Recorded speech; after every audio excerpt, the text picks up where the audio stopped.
My husband gave me divorce papers. His part was already filled out.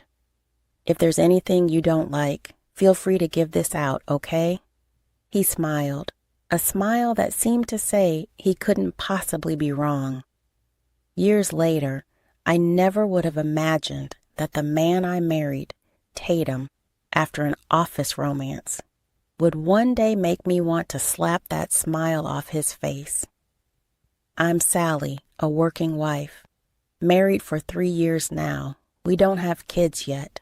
Our marriage isn't great, but it's not terrible either. My husband isn't exactly controlling, but lately he's been lazy and doesn't contribute much.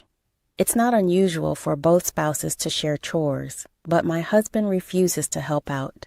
He still insists that housework is women's work.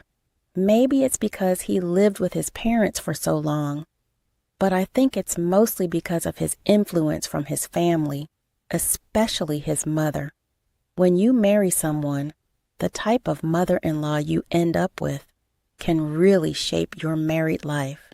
It's like a luck game, and whether you get lucky or not with your mother-in-law can make a big difference. My luck? Well, it's like getting the same disappointing prize every time. Sally, can't you make a decent meal?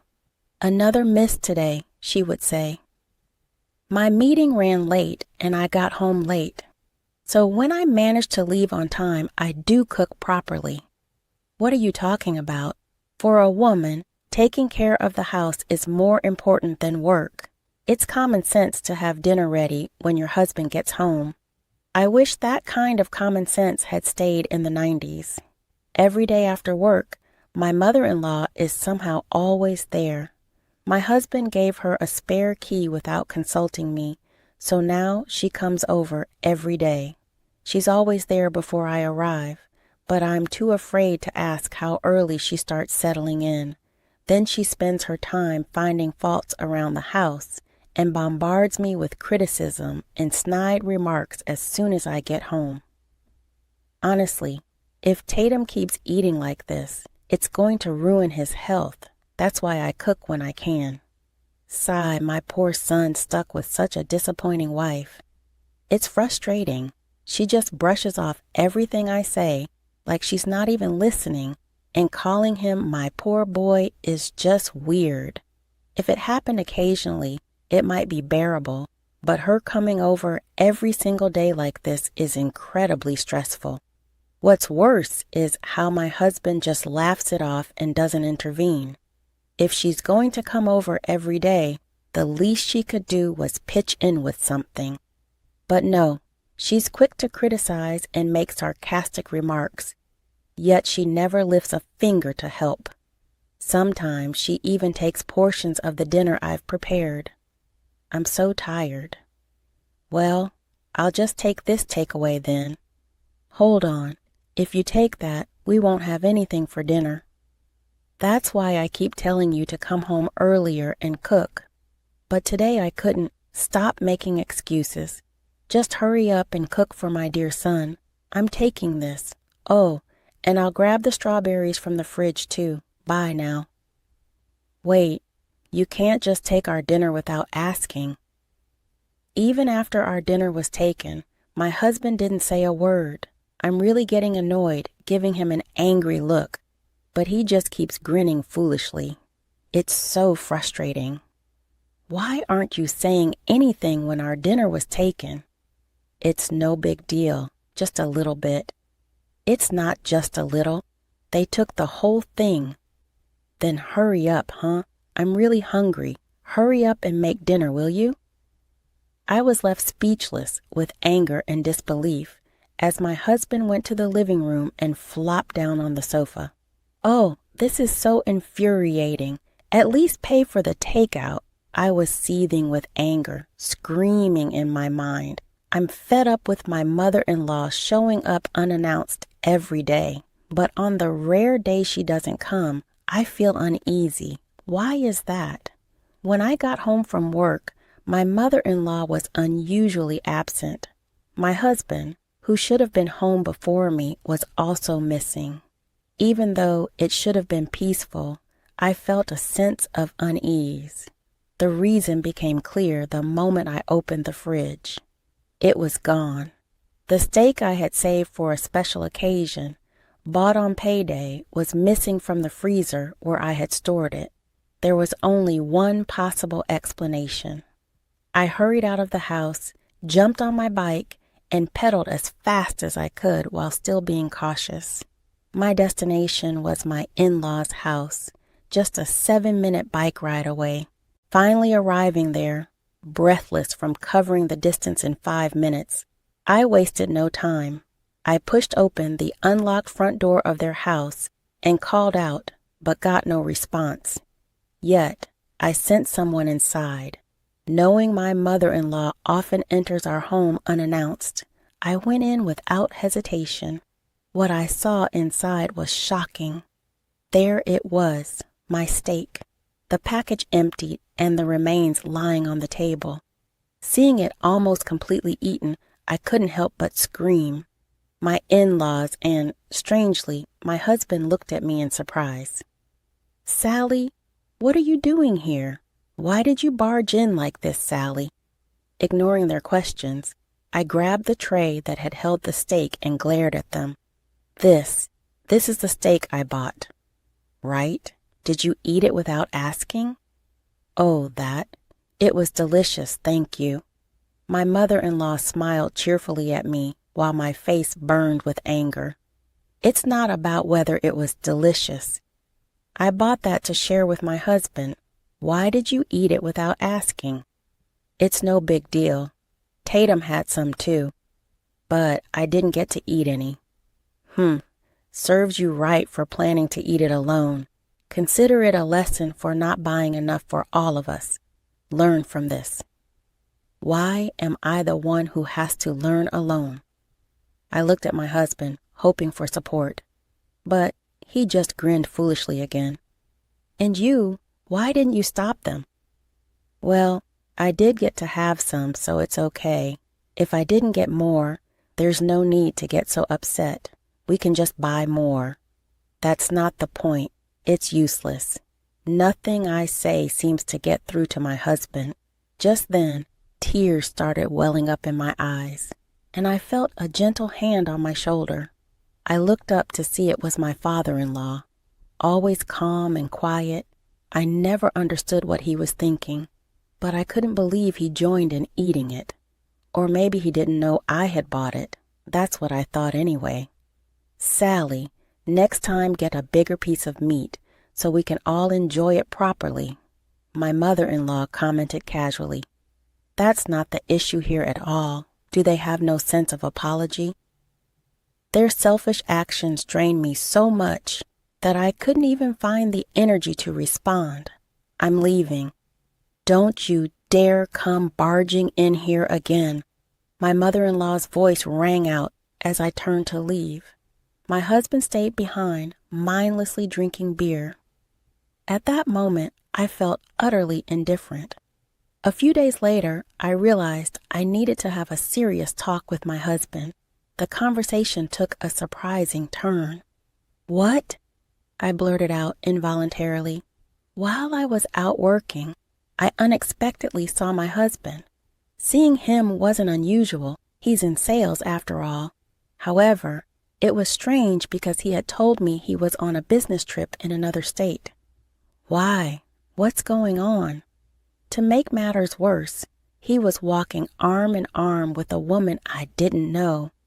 Judging by his foolish grin, it was clear they had more than just a casual relationship. I instinctively hid and listened as they approached, overhearing their conversation. "Tatum, why are you looking at me like that?" she asked. "Because you're so cute," he replied in a pathetic, lovesick tone. Their conversation continued. "Do you really want to marry me?" she questioned. "Yes, I want to marry you as soon as possible," he assured her. "Then will you get a divorce?" "Of course. I'll talk to her about it tonight." "Decision made," he affirmed. It was confirmed. He was cheating. In that moment, I felt no shock at all. Instead, I realized I had fallen completely out of love with him. There was no love left for him in my heart.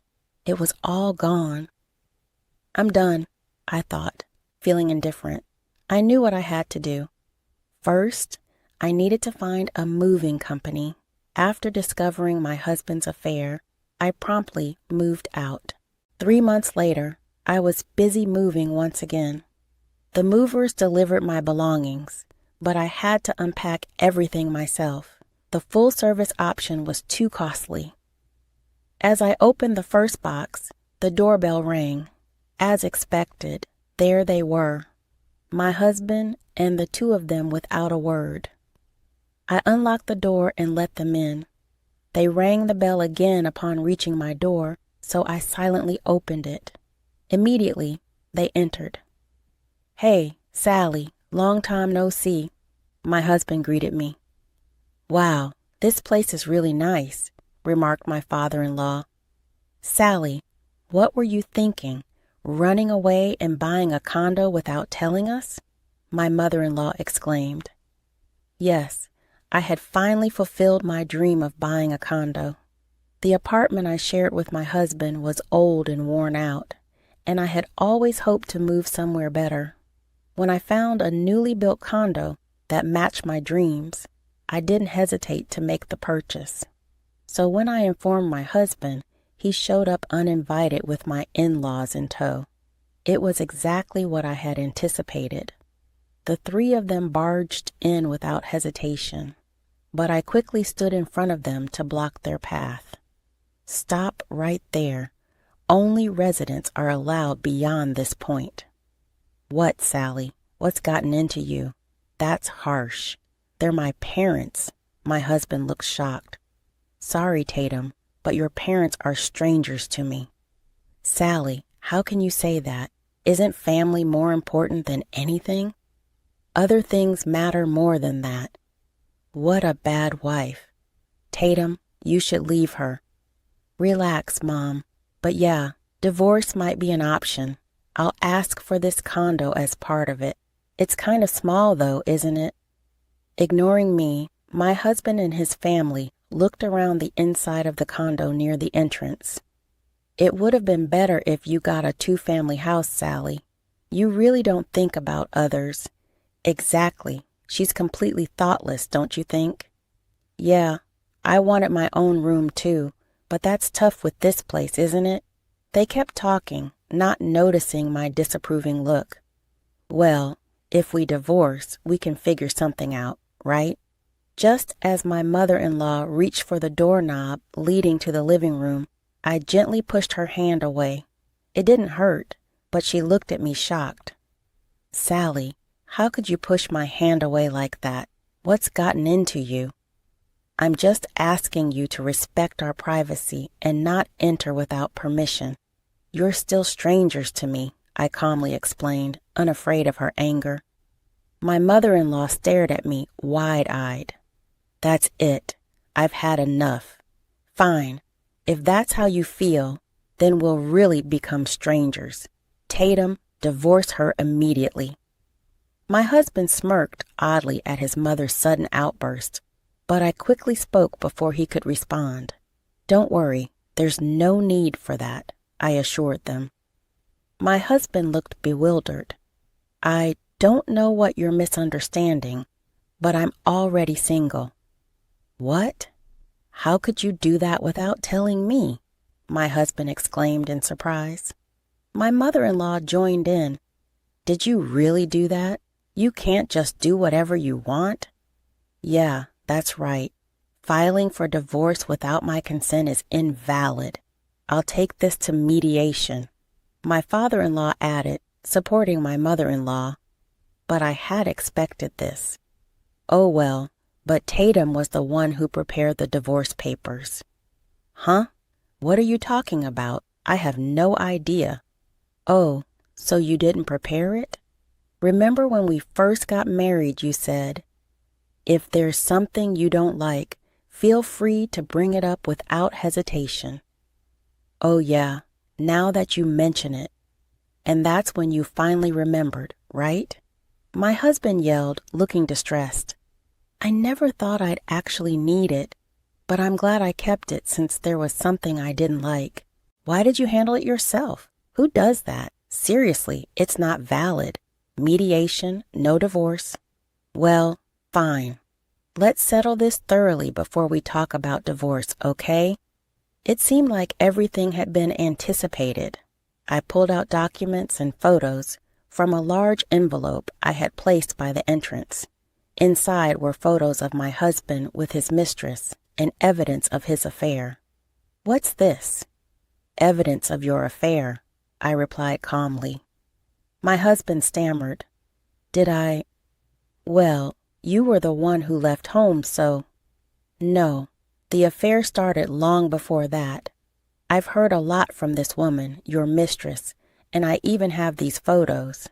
Huh? Is that true? After leaving home, I quickly consulted with a lawyer and hired a detective. They discovered that my husband and his mistress were meeting almost daily, making it relatively easy to gather evidence of their affair. With my lawyer beside me, I confronted the mistress. Tatum told me he's divorcing you and marrying me. I'm so happy he's finally leaving you. That dreamy girl gave me lots of photos of the good times she spent with you. No, that's not true. I expected a fierce battle with the mistress, but surprisingly, the conversation went smoothly due to her naivety. Tatum will take care of my compensation and handle the paperwork, so make sure it's done. Did he? Wait, I didn't agree to any of this. Well, I did ask her to wait quietly until the divorce is finalized. No wonder she kept avoiding me whenever I tried to contact her. I understand the story has taken a new direction, and your explanation won't excuse your actions anymore. You're admitting you reached out to her first. That speaks volumes. Tatum, wait, listen. It's not what you think. It's not what it seems. There's no point in arguing. You have the right to contest the divorce papers. But the divorce will happen eventually. I'll also be seeking compensation and a fair division of assets. That's how it stands. Caught off guard by these unexpected developments, my husband collapsed to the floor. Or rather, my ex-husband now.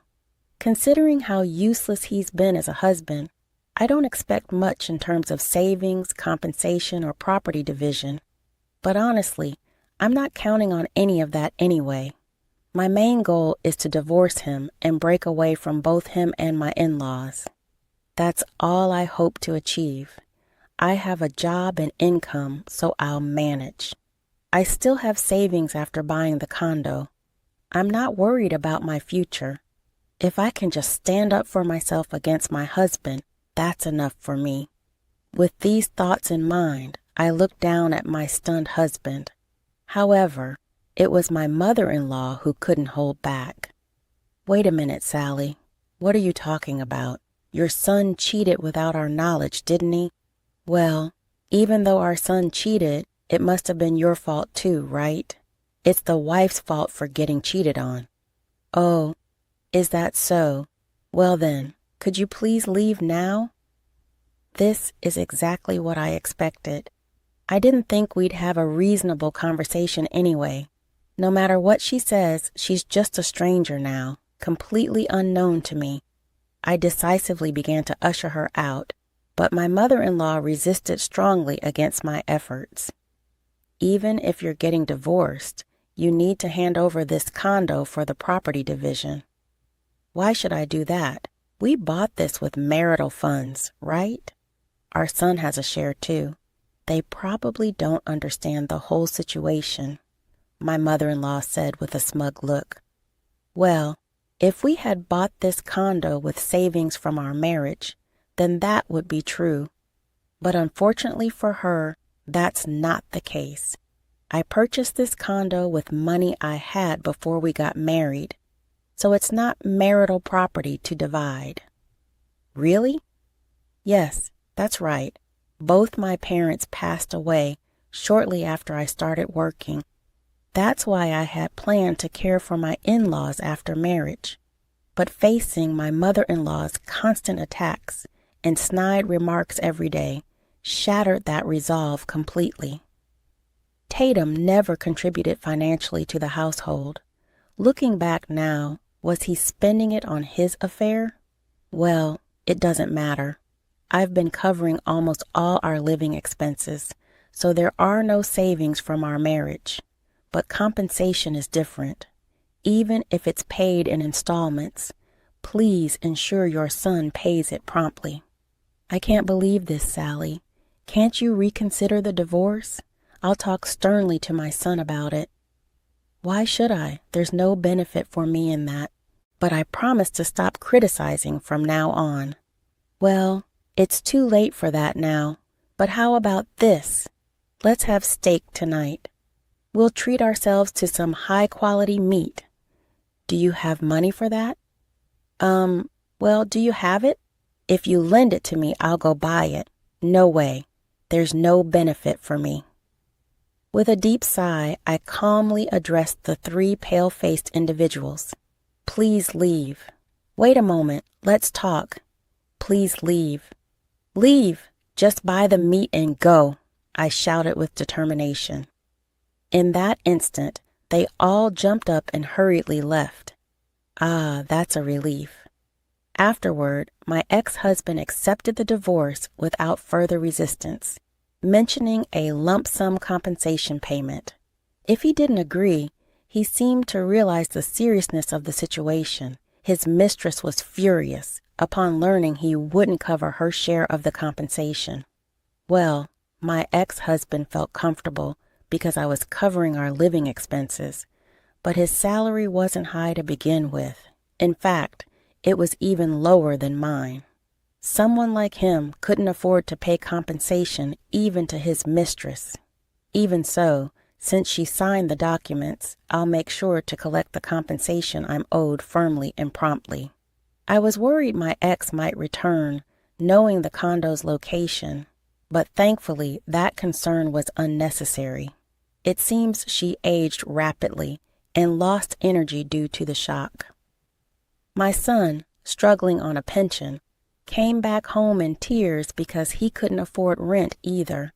Surrounded by two unreliable men, my ex-father-in-law and ex-husband, and struggling in a tough financial situation, it seems my ex-mother-in-law doesn't have the energy to come to my house. I heard this from my ex-husband, who pleaded with me to wait for the compensation payment. Now that I've started fresh as a single person, I'm enjoying carefree days of independence at home. There's no one making snide remarks and no one eating my groceries without permission. I'm really enjoying living alone. Maybe I'll try some local specialties next time. Freedom is truly nice, I whispered to myself. Oh, it feels so good. Freedom, I exclaimed. It feels great. Should I open another beer?